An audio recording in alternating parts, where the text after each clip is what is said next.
台北一间密室脱逃游戏间，搬演吊刀鬼的演员因为欠缺安全设备死亡，业者下令停业，罚30万。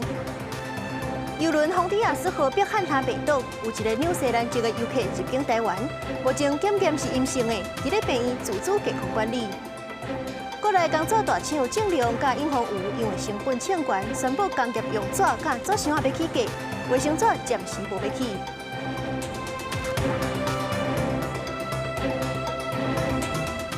各位观众朋友，大家好，欢迎收看5月15公视第2台 AM 新闻，我是苏眉。新闻头起先来看这台北的信义区一间密室脱逃游戏间，车站暗时是有一个扮演吊刀鬼的演员，因为欠缺安全设备，这演员是真正叫锁啊，吹甲昏去，送病院急救，5天后有缘过身。台北市府是第一时间就下令业者停业，罚30万。伊个其他2间分店也违反都市计划法，分别是罚30万、10万。过几日刚，搁一摆到派出所，对家提过过失致死，家属看起来是真震动痛心，因为进前伫台北市信义区是发生密室解谜严重安全事故。29岁姓吴的查某员工，经过5天的抢救，中国恢复喘气心跳，但15早起11点53分宣告不治。我们赶到医院之后，然后我看到我妹最后一眼，我爸妈是基本上没办法讲话，然后没办法睡觉，也没办法正常与大家沟通。当来看事件，伫七十暗时的7点外，因为剧情的需求，姓吴的查某员工是演吊死鬼。无想到所发生意外，警方勘验现场，初判应该是吊刀的锁啊，欠防意外的装置和安全配套的措施，造成锁啊伫故障的时阵无法度家己脱困，结果煞变作真正吊刀未喘气的意外。然后就当我站在到地形第3晃的时候，我就失去意识了。当时候我是吓到的，如果我就这样掉在上面，然后其实我应该那时候就挂掉了。马祖共款工课经任员工嘛出来讲，在欠人力的状况之下，干那一个员工出场，其他的工作人员嘛干那会当找人旁斗看，使用的锁啊嘛毋是专业的道具，干那是一般的麻锁。另外现任的员工嘛讲，捌几下摆反映状况，业者煞完全无要改善。因为被害人死亡，因此目前法条改成过失致死。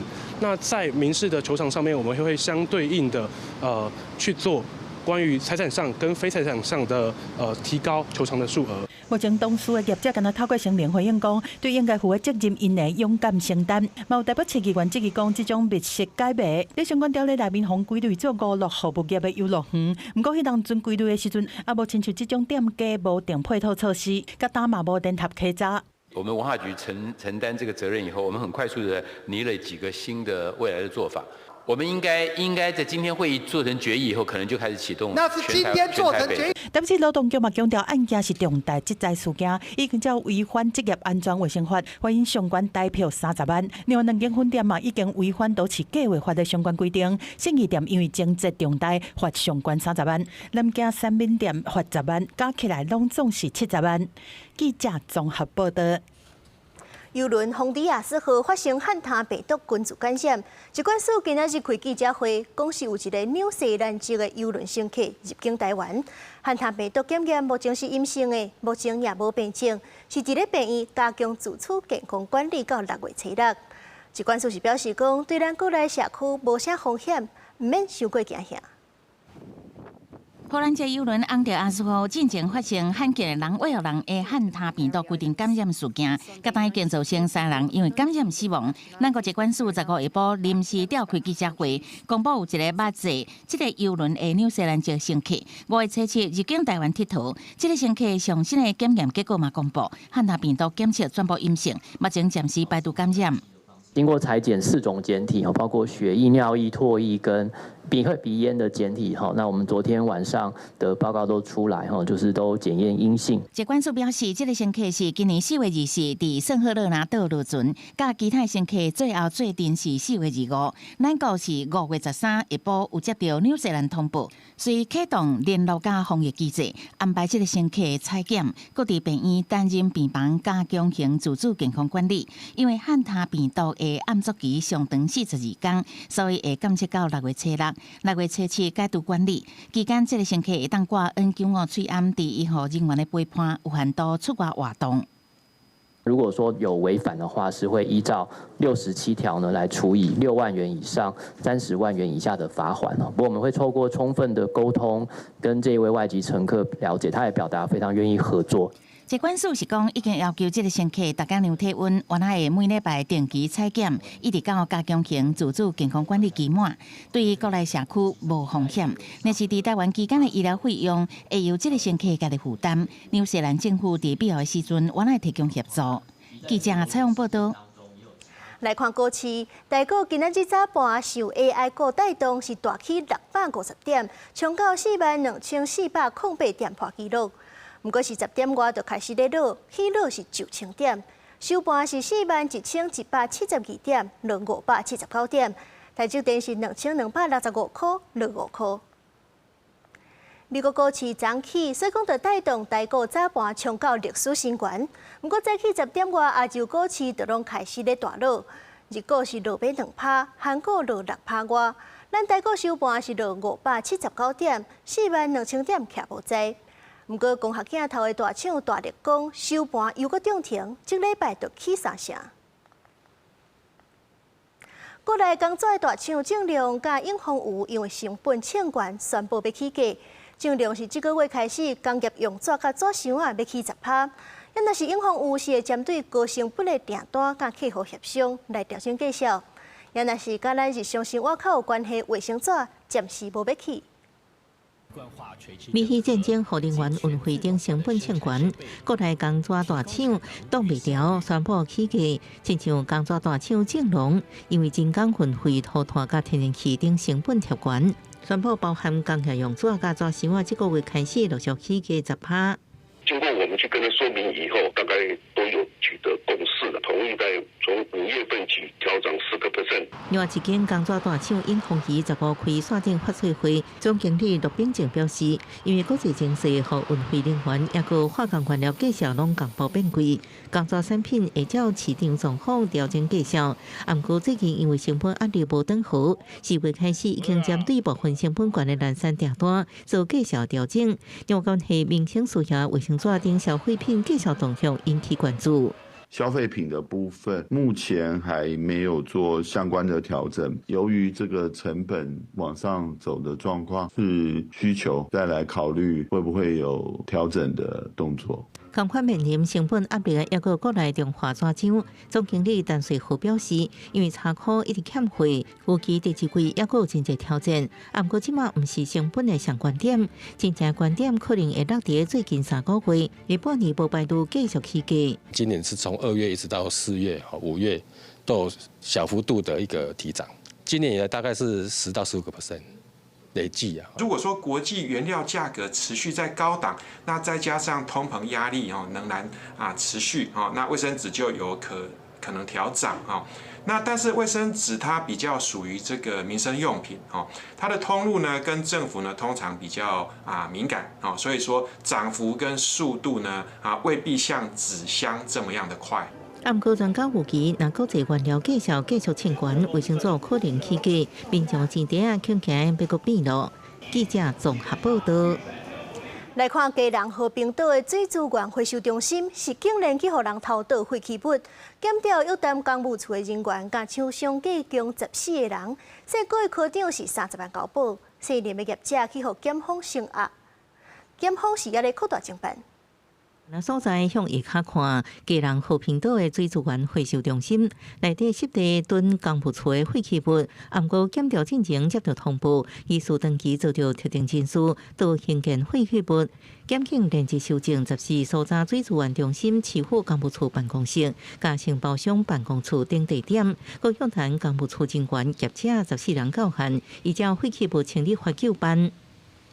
为法务部调局北部机动工作站，针对基隆市政府公务处、水资源回收中心相关涉案厂商办公处所及涉嫌人住处等计15点进行搜索，并约谈14人到案说明。经过几名复讯，检方附伫4个月科长加姓王雇员各30万交保，涉任业者有串证别证记录，申请稽核，其他涉案厂商6人3万到100万交保。这水资源回收中心是基隆的重要水资源处理设施。每日应处理超过6万吨的污水量，部分的垃圾水会流到海，部分佫利用。基隆市政府会尊重警方侦办作为，那本府的公务处相关人员皆会全力配合调查，提供检调单位所需要的任何资料。希望本案可以勿忘勿重。科长是因为讯后交保的这个状况，那为了后续的侦办的顺利跟公正性，我们即日起将科长调为非主管职。案发了后，市府将涉案的科长调离主管职务，因为水资源中心有问题。为什么会用特定证书到废弃物检调，除了调查公务员是不是受乌西钱放行，也调查废弃物来源扩大侦办当中。记者综合报道。乱倒废弃物的案件，咱换来看屏东。屏东里港是有一个姓詹的乡民代表，牵涉甲工程公司斗空。标着公所清水沟的工程了后，就把这清出来就清洞的粪扫甲烂土倒伫咧高雄基山的农场。这主人是等到要整理农地时阵才发现到。桥仔头地检署是已经起诉乡民代表等3个人。怪手豆豆驶入去高雄基山这笪农地，挖开废土，虽看到内底有塑胶杆仔、落啊，毛技术见到废弃物的水管甲钻啊角。桥仔头地检署去年9月初接到通报，讲有人伫咧农务用地偷倒废土，检警追查，发现是屏东里港的乡民代表甲工程公司斗空，标着公司的清水沟工程了后，甲清出来的1300吨的烂土甲粪扫，再去倒伫咧人的农地。经过半年的调查，检控14侦查结束，对姓詹的代表甲姓黄的工程公司负责人等人，按照违反规情法起诉。明知排水沟产出之污泥属于依法应合法清理之废弃物，并指示司机陈某等人将废弃物载到高雄市旗山区农牧用地任意倾倒堆置，造成土地污染，业经侦查终结，提起公诉。当初报案的都是受害农场主人，但是讲去年9月份来要整地，准备甲发好的柑仔蜜种落，来到位看到规个农场拢是烂土，佮有怪手甲货车直接出入去报案，才个代志别空。伊讲甲对方完全无熟悉，无讲无大门拍开，就入去偷倒废土，发好的1万张柑仔蜜无材料证，损失超过10万。即摆迄块地安尼，还佫有材料证做无啊？无啊，起码无法当清楚啊，起码伊该倒土倒伫啊，佫有迄保特瓶啊，塑胶管啊，种有诶无诶，一寡杂物啊，一寡迄个垃圾物件。实际来到现场看，四界拢是塑胶杆仔、电线等等的粪扫，1300吨打起的烂土，甲大叶蹲伫咧农场。现在检方已经起诉，地主敢若5万，这土甲粪扫会当赶紧处理好势，确认土地是毋是有受到污染，可以会当早日恢复清扫。记者柯家族邱超阳高雄场报道。台中一运哪线龙井机场有停地，动工了后，就挖出一大堆的粪扫。查落讲，发现这搭是过去的粪扫场。专家是真烦恼，讲这带土质可能就会较软，影响到捷运的安全。另外，台中大道有一搭私人地是去封倒5层楼高的废土，地主是讲伊报案到今已经2冬啊，望市府赶紧斗3工，把废土清走。施工人员无用整地，把树仔刷走。环保局稽查人员伫工地来回巡视，因为规个网区拢是粪扫。这边是中捷蓝线机场的预定地，那这旁边的围篱的孔洞呢，透过它你可以看到这里面啊是成堆的垃圾，让现场的这个环保局跟施工人员相当的困扰。台中捷运哪线市府规划全长24.78公里，拢总20个车站，一个机场。原定机场地伫台中港区，2021年2月变更改造龙井区即卖地址。去年6月底宣布动工，刷去挖到正侪废弃物。台中市政府讲，当地是民国80年代台中县龙井乡公所设置的粪扫检地场，民代是批评市政府早就知影是安怎唔处理。专家是烦恼土质定软无共，惊将来会塌去，应该随政坛。你总不会把机场盖在垃圾上面吧？那这个地基不就非常的不稳固了吗？所以这个东西，如果你很早就知道了，那你到现在都还没处理，那捷运蓝线的动工，那的确就是假的。第一个要做钻探嘛，然后它毕竟是垃圾，那它没有这么稳固嘛，所以底下埋垃圾有的没有嘛，所以它那个硬度就是不一样。以后盖的搞不好会有沉陷。台中市政府无愿意说明，敢若表示土地是国产4下，会查清楚权责关键程度。大道区是有地主指控，家己土地互人乌白倒5占楼管的废土，甲咧装卸监视器有翕到刷石车进出。通报市政府开2年时间也找无主嫌，原先贷款要去工厂，即马拢无法度处理。我们很辛苦的去有这个钱来买了一个地，想说要来建工厂的，那竟然这么清楚，证据这么的多，然后也这么的明显，所有资料都有了。那2年多了，政府也没有在帮我们忙。这个案，我想那个记者，我再请同仁再了解一下啦。台中市政府是讲，2024年6月有当场抓到5个犯嫌，加专案移送台中地检署侦办，并无拖刷。检方表示，已经有找到源头土地开发公司姓洪甲姓田的主嫌。今年3月甲5月有向法院申请羁押禁见核准，持续伫扩大侦办。记者采访报道。在地上大条来看，今仔日下晡东部是有落大雨，这台九线163公里中德磅空口有土石放落来，花莲好人到中德路段为着安全过道封路。也若是分林的拿来平顶村是2冬前因为风台，这山标的土石冒出落来，这修复工程即阵也搁咧做。不过这2天这地基煞是流失了愈严重，土石继续咧放，附近5户居民赶紧撤离。正大的土石流为山坪冲落来，那真像通梅沟啊水墙，看起来真惊人。15中昼，花莲出现短时间的强降雨，造成台九线163公里中德北边的磅空口土石流大量出落来。东区沿江桥中昼1点外到下晡2点，伫好人到中德路段进行预警性封路，敢若出袂使入，当时造成30多台车掉伫磅空内。差不多1点钟，尾也确认路况安全，地人员的介护才离开。雨下太大了，雨下太大了，是不是？它是属于浊水，里面会夹杂块石啊，块石有飞溅到路面的情形啊，所以我们刚刚就先紧急进行只出不进的一个短暂的先行管制。向阳大雨，下晡江湖乡包括阿美部落、阿多木部落等地主体路面拢淹水，因为溪水顶悬，目前敢若当紧急囤太空包，雨水袂过淹起来。当地巡守队出动协助居民，暂时撤离到江湖乡公所。大一点嘛，你们到什么时候？对啊，稍微积极一点嘛。马太溪跟花莲溪的水位也很高，所以导致排不进去。排不进去的情况下，就往回堵，就拥高太空包的这个吊放，让水不要再淹进来。那后续呢，我们在这一段，我们还会再打设这个钢板桩。啊，那分林林内乡平地村这个山坪，2024年因为凯美风台大面积崩塌，目前当地修复。不过这2天还佫传出地基冲蚀，有土石一直崩塌，县政府赶紧撤离5户人家。当初就叫阮走，阮嘛是唔敢大只，阮嘛是走啊，无当边啊。后壁已经拢掏空落去啊嘛，但是这个厝无紧甲处理起来吼，因为遐后壁较空。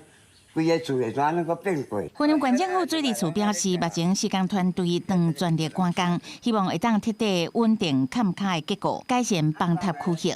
未来完工了后，会当保护周围差不多20户人家，也有200公尺的社区联络道路，通提升居民生活甲交通的安全。记者采访报道。屏东垦丁的后湾最近假生仔是当咧生团。不过，当地志工说是发现讲，有人伫咧海边啊野米坑设陷阱要掠假生仔。志工是已经发现20多道陷阱，先甲因破坏掉。虽然讲这假生仔毋是保育类，不过后湾是国家公园的范围，伫咧内底掠动物就是爱罚钱，呼吁大家都爱尊重生态。一名穿蓝衫短裤的查甫人伫沙坡咧扑草，动作可疑。只刚过一搭久啊，我过沙坡看，发现涂骹拢是米坑。原来伊是要设陷阱掠假生仔。暗时到沙坡发现有野米坑的所在，就有一大群的假生仔咧食。只要摕网仔袋啊，就会当随捡到一大堆的假生仔。而且有20外个所在有米坑，限制数量遮尔济，只刚赶紧通报公园警察。每一个范围，而且甲米坑压落，我一个坑深米坑压落啊，假生仔拔落就爬袂起来，当然细只的拢拔落啊。因为假生仔伊天生就是闻着食物的味，尤其是食芳的味，拢会活来。因为5月开始是假生仔出来活动、找物件食、甲放卵的季节，尤其垦丁后湾数量足济，不少人士就会趁机会挖坑野米坑，假生仔闻着味过去食，就会落入坑爬袂起来，因才来捡。志工表示，因为假生仔无算是保育动物，所以无法通罚，有时若看到民众掠假生仔甲提醒，佫会引起无欢喜，互因感觉足无奈。掠假生仔一直来都无罚款，所以有当时游客若咧掠假生仔，阮去甲伊讲，叫伊用看就毋好啊，莫掠。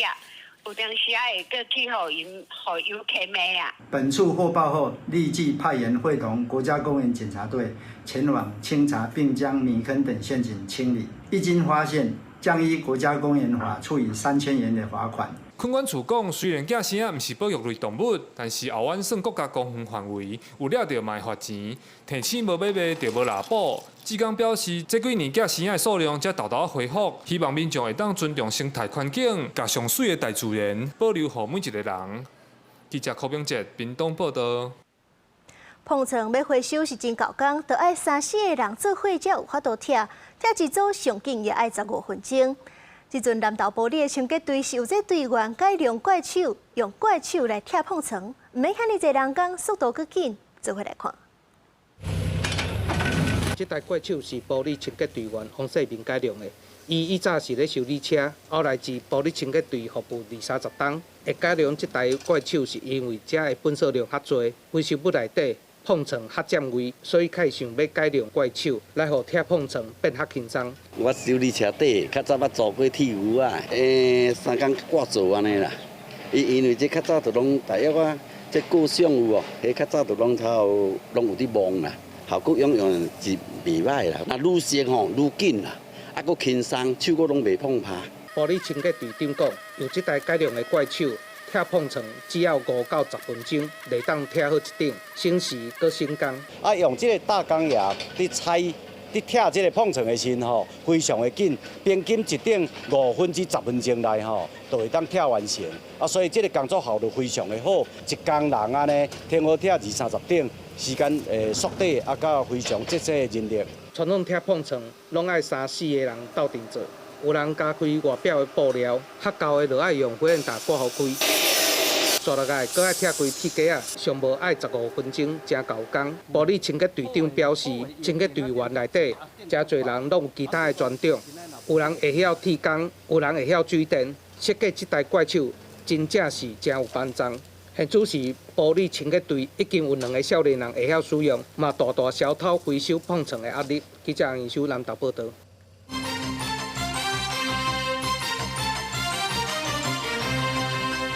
美国总统 Trump 访问中国上8天，中国国家主席习近平是邀请伊去政治甲权力的中心中南海来西花园食茶。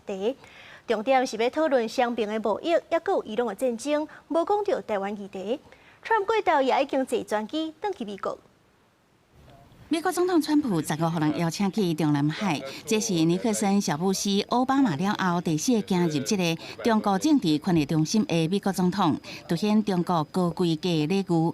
川西2人伫花园散步10分钟，观赏草木凉亭啊楼阁。嘛，伫遮啉茶甲午餐。习近平讲，这是回报2017年川普伫海鸥庄园的接待，双方是一直相补，让俄罗这届访问真成功，达成一寡共识。我们已经达成了一个新的两国关系，就是建设性的战略稳定关系。这个可以说是一个里程碑式的一个访问事件。We've made some fantastic trade deals, great for both countries. He's a man I respect greatly. Become really a friend. We've known each other now 11 years, almost 12 years. It's a long time. And we've settled a lot of different problems that other people wouldn't have been able to settle. 早起这场小规模的关门茶会，比起前一天正式传习会有实质的影响力。传习带核心幕僚针对科技管制、农产品采购更较深入磋商，研究设立贸易甲投资委员会。那伊朗议题嘛是一大焦点。We feel very similar to Iran. We want that to end. We don't want them to have a nuclear weapon. We want the straits open. 若是外界正关心的台湾议题，中国官媒发布的会谈内容却完全无讲到，甲前一天讲反台独这个内容差真济。下晡2点半，川普正式结束对中国的国事访问，坐专机登去华府，由中国外交部长王毅送机。川普嘛已经邀请习近平9月20日去北京访问。公司新闻是为中编译。川协会刷过国际关系会有啥物款的变化？争取比大赛高色台观察，川这抓主要是为着争取中国的订单，不过习近平是为着要建立美中关系定位，双方的目标是天差地。也那台湾议题部分，习近平是态度大硬，不过学者是认为讲，这川无啥可能有偌大的让步。咱爱较注意的是，台湾受压迫的范围，敢会愈大愈大地。美国总统川普甲中国国家主席习近平川协会牵动国际局势，正准备大赛高色台观察。川普即摆好亲像被绑双手，对内有关税影响不计通膨的经济压力，对外面临俄乌战争、伊朗冲突、核武器海峡封锁。另外，特斯拉执行长马斯克回答执行长黄仁勋等企业家，甲川普斗阵去，欢迎川普想要讲的是投资订单，甲习近平想要建立美中关系定位，甲国际秩序主导权无同。互相依赖，可是互不信任，脱钩不可能，去险不容易，不失控应可控。我想，如果能够达到这样子的两国的关系呢，那么长此以往呢，我想双方可以维持所谓的战略稳定跟管控风险。习近平用的什么修斯底格陷阱，用的台海这个红线冲突，这两个其实语带恐吓川普。这用语带恐吓，就基本上中国的崛起是你美国压不住的。翁耀南指出，川协会不是要大和解，是建立可控、暗过竞争的关系，双方确立中美建设性、建立稳定关系新定位，伊认为历史永久性结果。另外，习近平伫台湾议题态度强硬、说红线，经过川普处理无好中美的小卡，学者分析习近平还战略受尽。在解放军的军事实力仍然不如美军的情况下，那北京习近平要做的是，那要去动摇美国对台湾军事支持的决心呐。我们大概不会看到，就在川协会的时候有一个大规模的一个让步。川普他是一个交易性格很强的人，我们首先要先去小心的是，川协会之后1个月，这个140亿的这个军购案到底会不会直接送就会不会？另外，对待军事议题，即摆无明确部长台面，不得明显判川普未马上伫台湾议题出现重大让步，不过爱设置每一摆小让步，愈渐愈济，大大压缩咱的空间。台湾爱用自身的策略说服川普，保护台湾符合美国利益。记者综合报道。高要到当年6月毕业季啊，真侪大学生拢咧无用找头路。根据人力银行的调查，学校学的甲出社会需要的能力是差真济。有67%以上的上班族拢是家己另外去学。尤其是即阵这 AI 科技应用愈来愈济，状况也愈来愈明显。早顿3个月翕相甲因通知，休困的时阵兼做外送甲包货，正职是咧做食的，不过伊大学读的是经济系。那时候就没有转系，就是还是靠就是打工，就是各个领域的工作，然后来找自己有喜欢的，或是多学一个专长的技能，可能就不会读经济学系。对经济相关职务拢无啥物兴趣，所以伊做3工，找到伊介意嘛当做的食食。人力银行就公布一项学用落差调查，就指出 AI 出现了后，上班族认为学用落差是愈来愈强。有76%的上班族认为，伫咧学校所学的技能、知识无法度满足职场的需要。主要是因为理论和实务差距伤大，无法度满足企业的需求，而且当初所选的嘛无一定是有兴趣的科系。不过，会当有学到，佫会当用的是旅游休闲、运动、一般服务业，还佫有医疗照护。伫咧学用落差上大的，就是大麦甲小麦。其实他们在学校，很多人反映学到了理论，但是因为时代的变动太大，可能离开学校之后，发现现在的市场已经不一样了。可能他们现在必须要学的是数位行销，或者是可能 AI 相关的工具。面对这场学用落差，调查显示有67%的上班族靠自学来提升能力。人力银行就指出，这代表上班族已经大大意识到终身学习，也就是食到老、学到老是介重要，嘛是工课场一定爱有的。今仔伫咧大学各咧学的学生，嘛会当透过修辅系下领域的课程，培养下领域的能力。毕竟时代变化真紧，未来是真好满足工课需求。记者综合报道。上北市的公车甲捷运今年1月初3就开放扫描 QR code 坐车，今仔日开始嘛会当用 Line Pay Money 坐车。根据捷运公司的统计，用 QR code 的坐车的乘客1月一天是有27000人，这阵是已经增加到43000多。使用 Line Pay Money 乘车码买当坐台北捷运啊，上路头一天就旅客使用顺利进站。可能也要看有多少的优惠吧。如果说真的是优惠很多的话，那就值得就是站在旁边操作一下。目前是没有这个计划，因为就是蛮习惯就是使用悠游卡的。实际观察，坐台北捷运的旅客主要用悠游卡入站，原因是目前 T-Pass 月票简单当绑定悠游卡。有真侪旅客感觉使用卡片的感觉较直观。北捷统计，自1月初3起开通交通乘车码 QR Code 坐车以来，平均使用人次已经来到一天43000人次，大概占全系统运量的2%。那至于信用卡的部分，从1月的日平均大概是5200人次左右，上升到5月的大概6900人次左右。台北市公运处指出，自1月初3起，双北市区公车甲台北捷运拢有开通交通乘车码服务。北捷站门目前已经会当用19间支付业者，双北公车有6间。不过，牵涉到程序系统的开发，目前简单有悠游付、iPass Money、iCash Pay 甲 Line Pay Money， 会当有捷运公车双向搬车优待，阁有台北市干线公车搬车优待。搬车爱用共一间支付业者，优待会伫后1个月汇入去使用这电子钱包。代替自今年初嘛开放用乘车码入站，不过也无包括 iPass Money、Line Pay Money。各用捷运是凭台北捷运较早，今年3月开始就当用 Line Pay Money 乘车码入站，支付系统多元，专台公共运输安怎整合，让消费者坐车较利便，是后一个课题。记者综合报道。台大病院一份上新的研究，捌到4型肝炎的病人复原了后，若是阁有肝包油，也是讲血糖无正常，治疗肝癌的风险就会增加2倍。医生就提醒讲，捌到4型肝炎的人，都爱定期追踪，保持好的生活习惯，才会当降低着癌的风险。民众伫病院排队要做身体检查，就是烦恼身体有够样。根据卫福部2024年的统计，肝癌是个人10大癌症死因的第2名。当年大约有7000人因为肝癌死亡。拜五台大病院发布上新的研究，发现4型肝炎的患者就算甲病毒清掉，若是有肝包油，也是血糖异常，比如讲高血糖，也是糖尿病，患者得肝癌的风险颠倒会增加2倍。我们发现其实是糖尿病，就是血糖异常，或者是糖尿病前期这一群病人，他的这个风险因子本身造成肝癌的风险是最大。那再来就是脂肪肝的严重程度。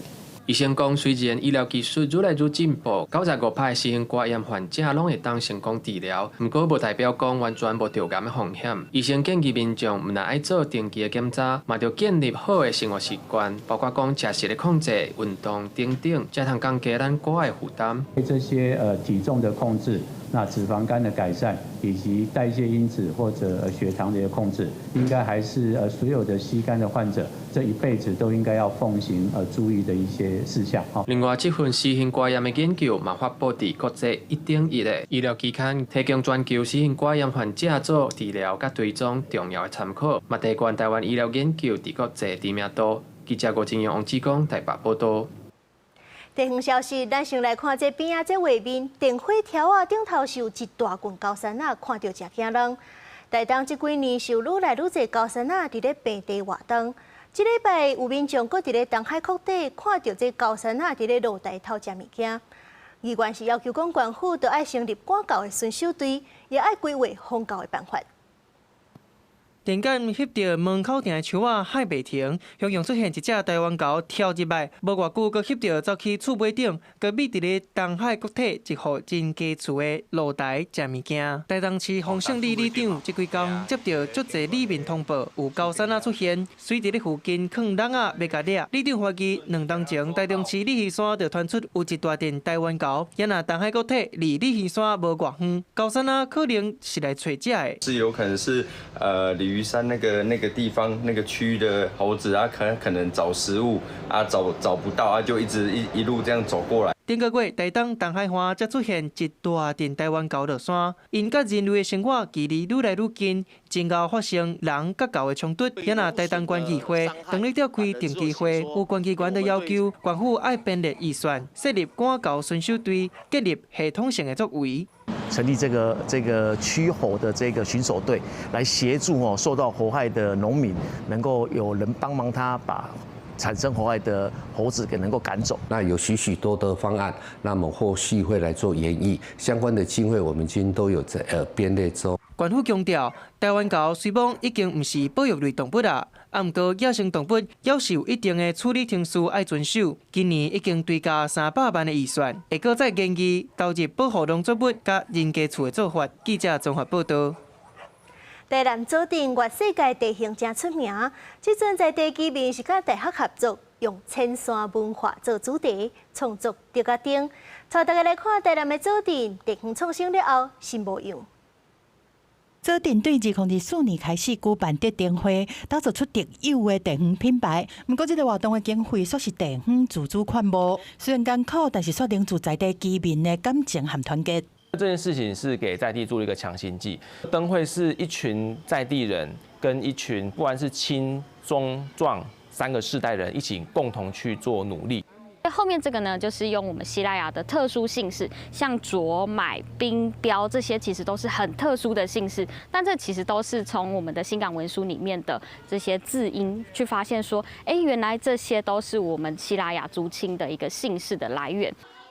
佐镇嘛面对社区高龄化的挑战，大学院校推动的社会责任，拄好回应偏乡的需求，和师生运用因学的，替社区提升生活品质，串联认同和创意。一些学生他在进来之后，他会开始发现他自己的价值或生命意义吗？就会在这里留更久。佐镇有全台湾上底的老街，互大家把熟悉的形影找回来。嘛有正特别的大结局年鉴，毋但因能探访，嘛是台湾地质教育的重要场地。观光和教育变作两种动能，替佐镇导入转型和活化的好机会。大峡谷这边它是泥岩地形，那你们觉得泥岩地形它风化之后会变成什么样类型的土壤？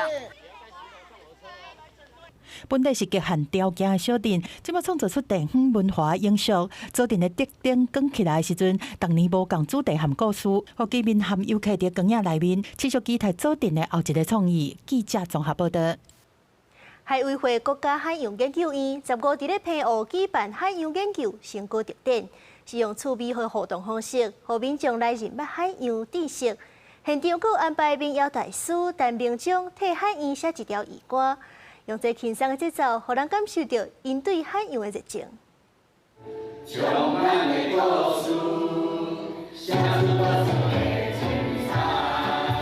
轻松的节奏，带起开口的歌词。国家海洋研究院邀请民谣大师陈明忠写的这首渔歌《青春出航》，15日在澎湖的海洋研究成果特展顶端头一届公开发表。歌词内容甲研究人员对守护海洋的迄份热情甲使命拢写入去。陈明忠讲，提国海洋写歌是伊的荣幸，家己哪写哪唱，愈唱愈家己。因的资料我才开始甲整理起来。系啊，所以。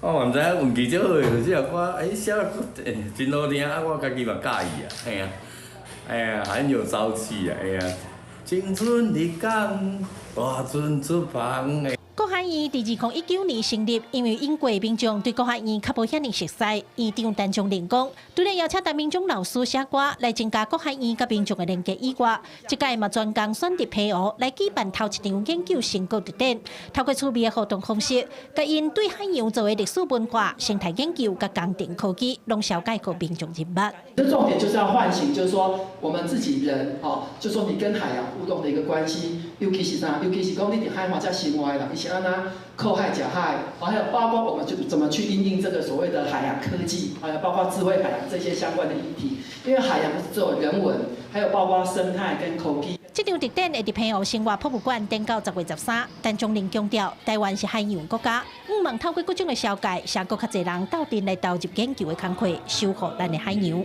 记者郭家族傅朝阳综合报道。文化新感界来看国家文艺奖，今仔日是举办第24届颁奖典礼。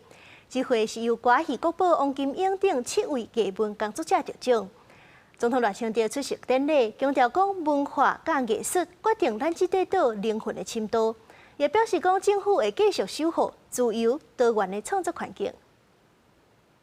文化若要传承，是靠大家拢爱斗阵来。歌艺国宝王金英用念秀的方式抽出感言。王金英是第24届国家文艺奖得奖者之一，这个奖是国家级的重要奖项。王金英为6岁就开始接触歌戏，到达已经超过70档。伊讲歌戏这条路真艰苦，会坚持继续做，就是希望台湾文化袂失传。我一世人的经历70多年，我拢随时伫咧拍拼。拢无想讲当时要退休。第24届国家文艺奖第8个举办颁奖典礼。国家文艺奖是台湾艺文界上悬的荣耀，为1997年设立，每2年办一摆，奖励艺术成就出色的艺文工作者。大个得奖者拢会当摕到100万，包括歌戏国宝王金英，拢总有7个得奖者，还有作家吴明义、艺术家李在乾、国乐作曲家罗良辉、编舞家林文忠、建筑家简学基。有长期关心性别、弱势、原住民议题的导演吴坎平，觉得能够透过一种戏剧的方式，能够潜移默化的让大家能够认同我们生长的这一块土地。导演讲，希望透过戏剧，让大家人认同咱的土地。总统赖清德嘛承诺，政府会继续替台湾艺术文化顶劲，守护自由、多元、开放的创作环境。文化与艺术就决定了这座岛屿灵魂的深度，社会的繁荣发展会随着时代更迭，但唯有艺术创作者的作品能够超越时空，成为台湾永恒的印记。总统讲，国家文艺奖唔但是要肯定艺文工作者长期的打拼，嘛要鼓励主持人继续投入创作，让台湾文化走向世界。记者郭金阳、王志光台北报道。大理石雕像《甘露水》是日本时代艺术家黄土水的作品，是咱重要的国宝。伊是见证咱台湾风风雨雨的历史。有纪录片的团队就用5档的时间调查甲拍片，把这100年来的历史补起来，也坚持用台语来讲黄土水的故事甲创作精神。你看出头天咯，悠然是遮尔啊青春美丽的甘露水。会当陪咱世世代代的子孙永永久久活伫台湾。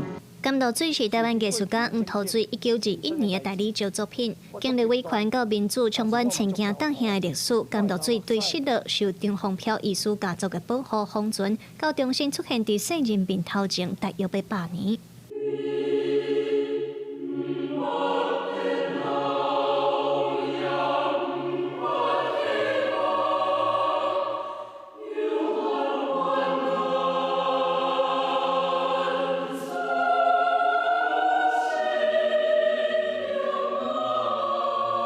导演吴邦全甲林君年用5年做电影调查甲拍纪录片，也去到黄土水在生留学的东京艺术大学，找出伊创作的过程甲伊生命的脚迹。你用你的精神创作的艺术，伊是袂老嘛袂死，伊是永远会当活伫这个世界的人类，嘛是永远活伫这个世界的艺术的精神。啊，阮家阮家己咧做这个纪录片，我嘛是咧做一个艺术。甘露水纪录片第15正式上戏院，导演讲因希望透过艺术的手路来讲黄土水甲甘露水的故事，像黄土水所写的文章出世伫台湾，伊认为艺术有永久的生命。导演用镜头呈现黄土水的精神，嘛期待会当鼓励少年的创作者。伊想要鼓励年轻的少年的港乡的少年人，做伙来做艺术这条路的这种精神。咱想要甲伊传落去。甘露水纪录片目前在全台湾21间戏院拢看得到，也有办座谈会。导演希望透过纪录片，把这100年来历史脉络补起来，嘛希望招观众来了解黄土水伫迄个时代勇敢试验的创作精神。记者卢尚珠、曾俊友台北报道。中国一架较俗的电动车，只要台票30多万就有。这介绍的是美国新车的5分1。除了俗，在中国迄边还有100多个汽车品牌。因创新的速度也让欧美的车手压力真重。车的款式800款，有高科技导航的面板，也个有人形的机器人。2016年，北京车展起稿，现场充满竞争的气氛，和欧美传统的车厂真有压力。Not only because of the level of technology they have right now, but mostly because of the speed at which they are innovating. So it's something that we have not seen in the past in the industry, which is something that is amazing on one side, but it's also frightening in the other one, because the industry, the traditional industry that we know in the US, Europe, or even Japan or Korea, is not used to it. 各大牌子拼介绍也会拼技术，这只吉利星光敢若1万美金，新台票30多万都买得到。小米竟然有好贵，伊有大地的触控荧幕加智慧功能，车内底看起来也是真舒适。上新款式的50风光 mini EV 介绍是只要6000多美金，算起来伫美国买一只新车平均要5万美金。不过伫中国，同款的预算会当一届买到5只的小价电动车。这样恐怖的大俗卖，当咧互中巴的牌子重新小换地位。I mean, it's the largest automotive market in the world, so all car makers, whether it's multinationals or the Chinese car brands, wants to take share in this market. So the competition is, of course, very high, and we still have way more than 100 brands in this market. So the consolidation is not really happening yet. Yeah, so the competition is really, driving that price down. 除了比介绍电池会当冻偌久，这个技术嘛是大家所注意的。比如说像比亚迪，它新出的第2代这个电池，它的续航和充电速度都非常快，然后续航像那个 J9 DT 续航能达到了1036公里。对台票30多万的小只轿车，到电池会当当超过1000公里驶长程的车，甚至阁有会飞的汽车。中国的电动车产业当咧用真惊人的速度发展技术，这场变革极限的竞争当咧重新定义全球汽车的产业链。公司新闻译主编译。美国 Trump 政府加强封锁古巴，禁止人进口能源产品。这阵古巴的首都哈瓦那是逐天停电停22点钟。民众的生活足歹过，就加示威。针对这款情形，联合国是谴责美国禁止人进口能源这款做法，这是违反国际法的。嘛，烦恼讲古巴会面临人道危机。一大堆民众一直讲换顶面桶，按面猛行起伫街路，而且甲路种小条来解去，新生的火光变作附近唯一的光源。古巴对今年1月和美国制裁以来是陷入欠能源的困境，首都哈瓦那这礼拜是规工拢失电，会使讲是几十年来上歹的状况，和民众拢在嗨。Estamos reclamando el derecho a que nos pongan la electricidad, que llevamos más de 40 horas sin electricidad. Vivo en una comunidad donde hay muchas personas mayores, muchas de ellas encamadas, hay muchos niños, la comida se está echando a perder dentro de los refrigeradores. 之前古巴的能源部长是对外宣告讲，国家的原油和柴油的库存拢已经无啊。古巴的电网即马当时危急的状态。La Habana sin nada de combustible, la generación distribuida sin nada de combustible, y mientras más débil está el sistema electroenergético nacional, más tenemos que regular los parques solares fotovoltaicos, que ha sido la potencia nueva que nosotros hemos incorporado. 古巴过去长期关岛瓦克为来瑞拉和墨西哥来供应原油，但是对1月美国的总统马杜罗和美国逮捕了后，这项供应都伫美国的封锁之下规个断去。川普甚至是威胁甲古巴运油的国家会受到关税的惩罚。收落来，川普政府因为人道的考虑，伫3月底点头放行罗西亚的油轮，再运73万桶的原油给古巴。不过，这间会当满足因几礼拜的燃料的需求，燃料用料加上欠食品药啊，嘛加深人道危机。公司新闻张惠美编译。天气玻璃仔，做伙来看卖。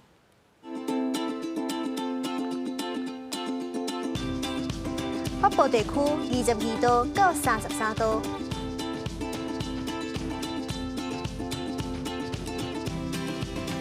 中部地区22度到34度，南部地区23度到34度。东部地区22度到28度，外岛地区21度到30度。做伙来关心未来3天的天气。